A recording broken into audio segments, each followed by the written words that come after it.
Greetings. I am sending this video specifically focused on 6th, 7th, 8th, 9th, 10th graders, 11th, 12th, just to reach out to you as a group.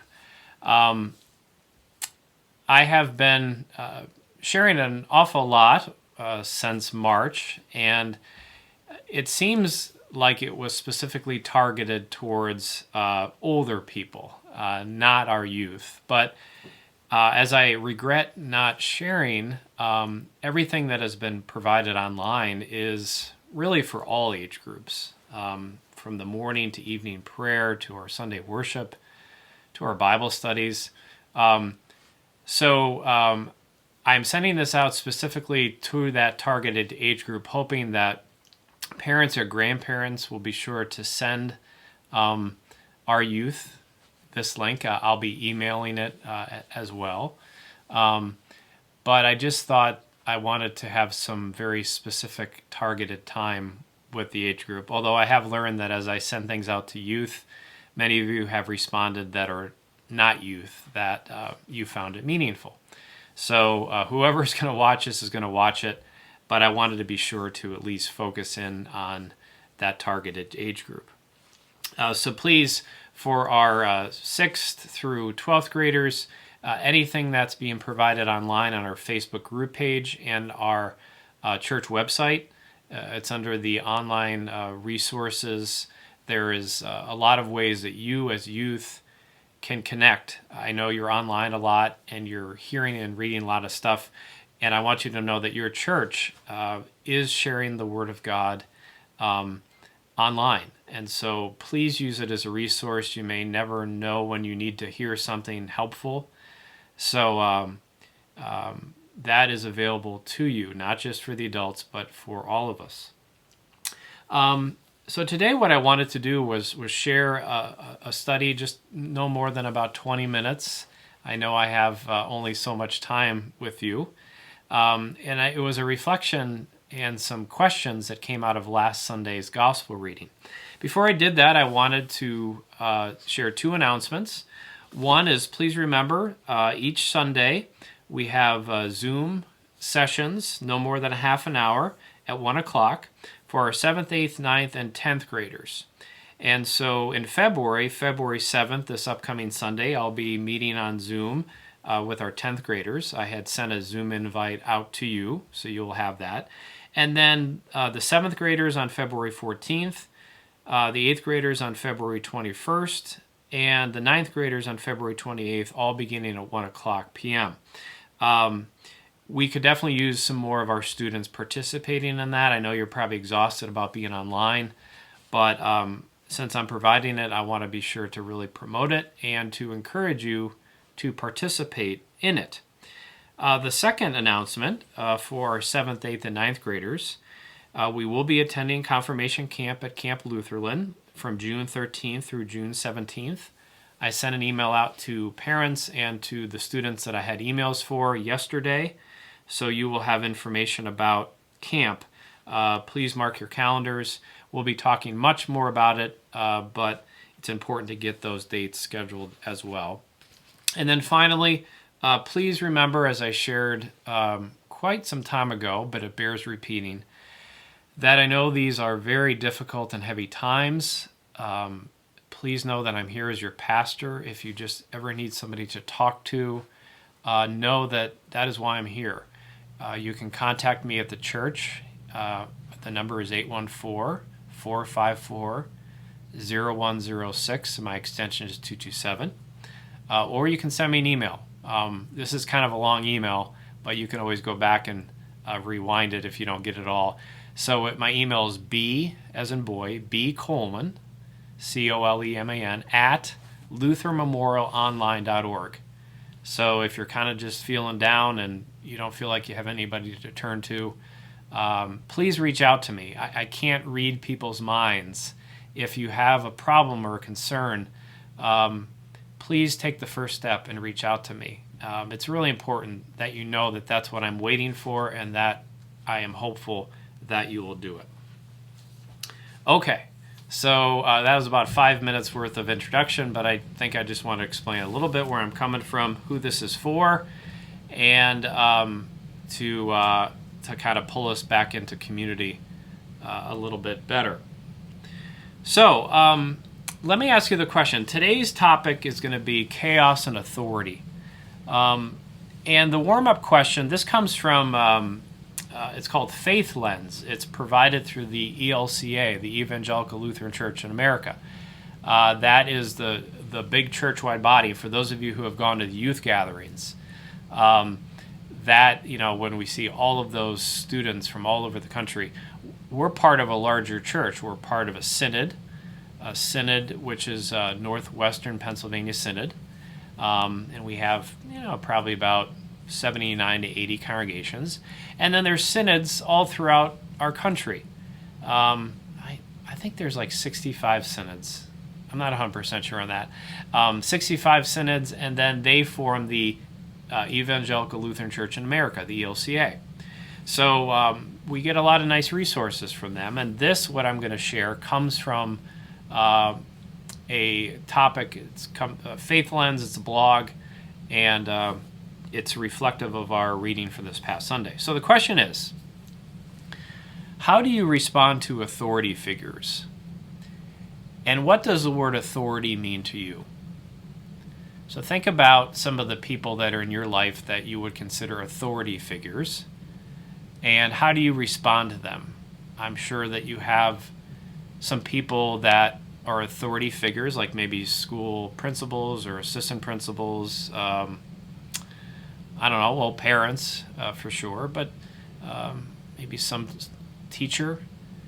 And I would guess at your age, you've discovered that there are people that you respect as authority leaders, and those that you're not so respectful. Not that you don't respect them, or you act respectfully towards them, but they're not people that you would turn to in a time of need. So let me read a little bit of an introduction topic, chaos and authority. That's tied into our modern day society. On January 20th, 2021, Joseph R. Biden Jr. became the 46th President of the United States, and Kamala D. Harris became the first ever black woman, and a woman of South Asian descent to be Vice President of the United States. Inauguration Day is central to the peaceful transition of power in the U.S. and showcases the authority to lead a nation. In the midst of this historic day, a powerful voice rose above the rest, as Amanda Gorman became the youngest poet laureate to share her work at a presidential inauguration. In her poem, Miss Gorman reflected powerfully the stark difference of this inauguration day and the January 6th insurrection at the Capitol just 2 weeks prior. She writes, "We will not march back to what was, but move to what shall be. A country that is bruised but whole, benevolent but bold, fierce and free. We will not be turned around or interrupted by intimidation, because we know our inaction and inertia will be the inheritance of the next generation. Our blunders become their burdens, but one thing is certain.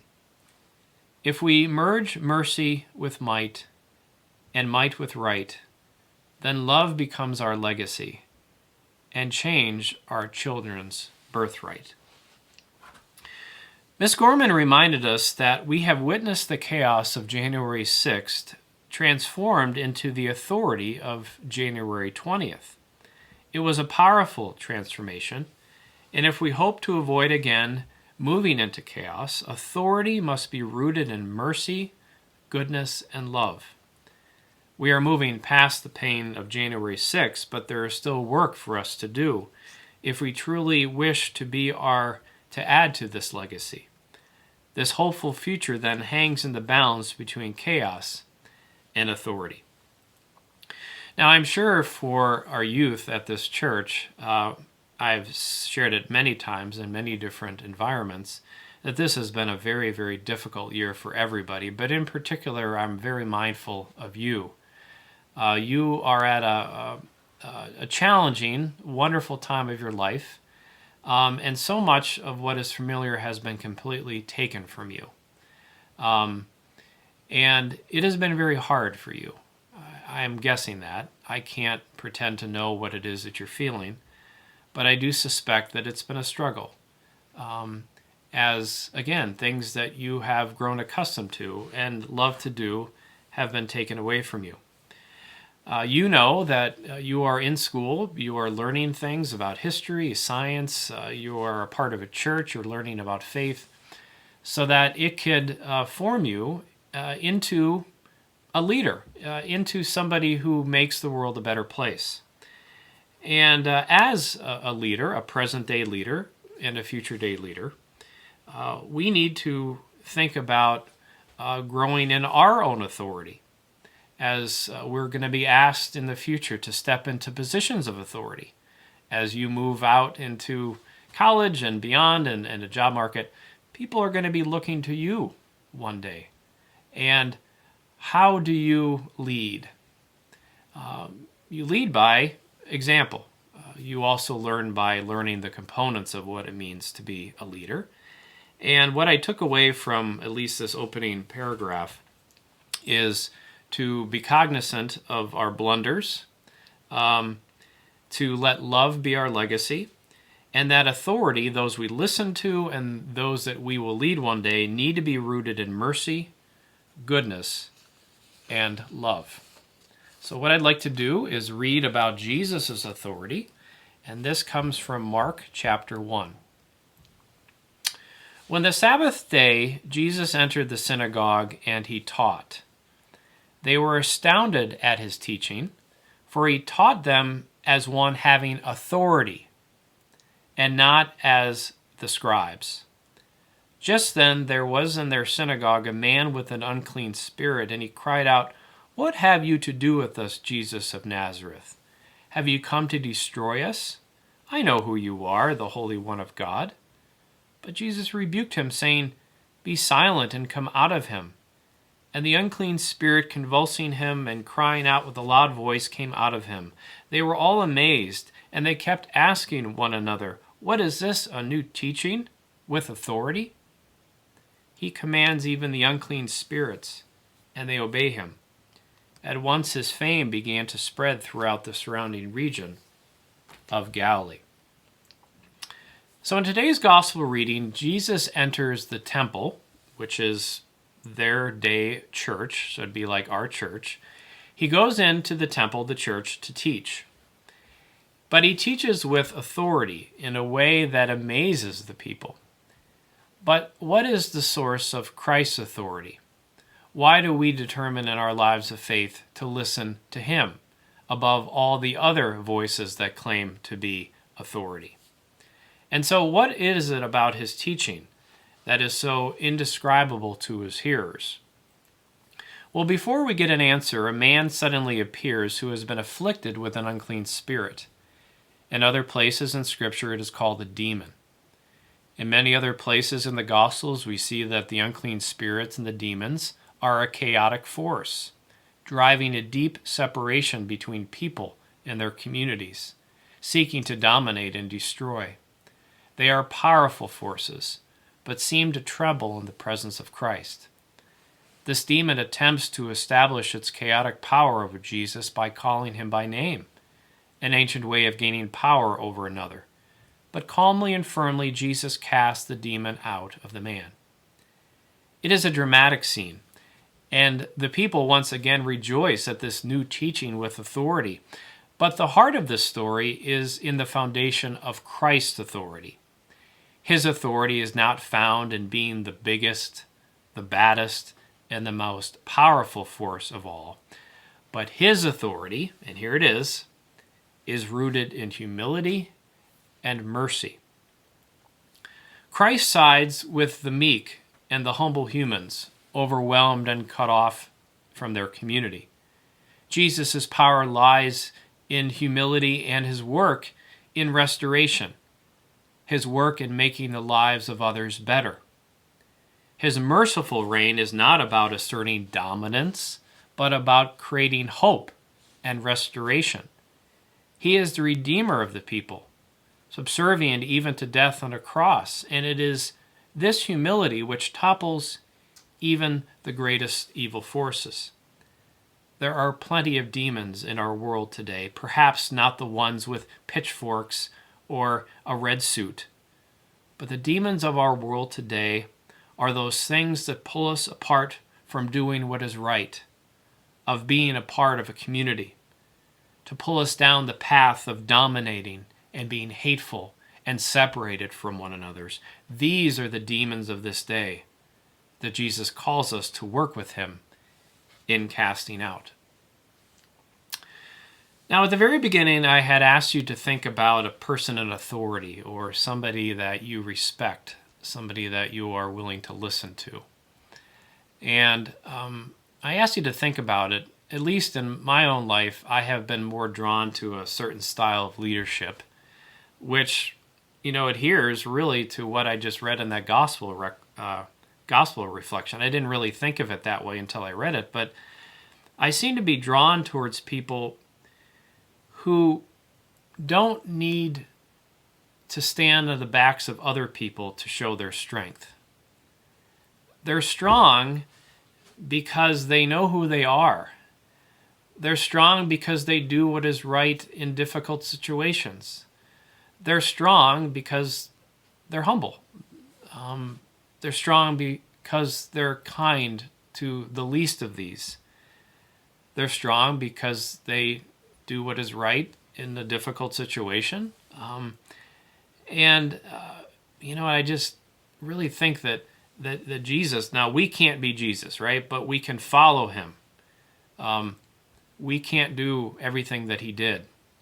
Sometimes it seems like pastors may ask us to do that. Like, be Jesus. Well, no, there's only one Jesus. But we can try to be like him. We can emulate his form of leadership. And so just as you think about those people that you listen to and are drawn to, I'm sort of throwing that out there for you to consider that as you continue to get older, you have a lot of forks in the road, a lot of decisions that you need to make. Sure, the path of your studies or what type of job that you want, but you also, and I know you have found this today, is that you have the decisions of who that you will be around, who you will listen to, who you will follow. And it's really easy, I think, to be led down a wrong path today, to follow, the people who seem to be so strong and mighty and powerful, but they're really cruel and nasty people. So consider to be mindful of who you're listening to, and to know that we follow the people who have our best interests in hand, not their own best interests. And then after you think about those people, I want you to have learned today the characteristics of what it means to be a person in authority.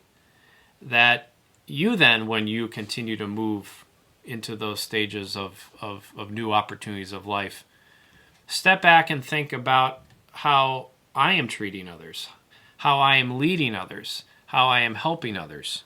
And those times that we err, we make a mistake, we know that we did something wrong, that we ask for forgiveness for the person we hurt, and then we begin again. Now, the final thing is this. One of the ways that I believe that the devil works today is by separating ourselves from a faith community. I know you might be watching this thinking to yourself, oh, I don't really need a church or a community. I'm perfectly fine. Well, maybe you've navigated life so far finding that to be the case. But I sort of promise you that as you get older, you're going to really learn how much we need other people. And not just any group of people, right? But how we need people who are supportive of us as beloved children of God, who look at one another as our primary identity, not being, our job or how much money we have, but that when we gather around the table of the Lord with our hands opened to receive bread and wine, that they are there to support us. Now, in life, I have learned that to have friends and to have a community, we need to work at friendships. We need to work at community. When we need something from others, if we don't have relationships that are built, there's nobody there for us. So I know at your age, you're thinking, church life and community, that is not where I'm at. It's not that important to me, nor will it be that important. But if I can speak with a little bit of authority and life perspective, I can assure you that the greatest joys in life are found in being in a community of faith, working with others that are struggling and striving to do the very things to make the lives of others better, that our greatest joy and fulfillment comes in service to others. It's so true. It really is. So I looking up, it's about 21 minutes. I think 20 minutes will probably be enough because I want you to come back. But I just really felt the need to connect specifically to 6th, 7th, 8th, 9th, 10th, 11th, 12th graders, whoever you are. Please, if you're an adult and you don't think that somebody in that age group would be able to receive this for any reason, forward it on to them. This is a YouTube link. If it's on Facebook, you could just forward it on Facebook and to try to get the word out and to connect. And for our youth, please remember those announcements that I gave. And please, most importantly, remember that I am here and anxious to hear from you if that is something that you would desire to do. So peace and be well. Amen.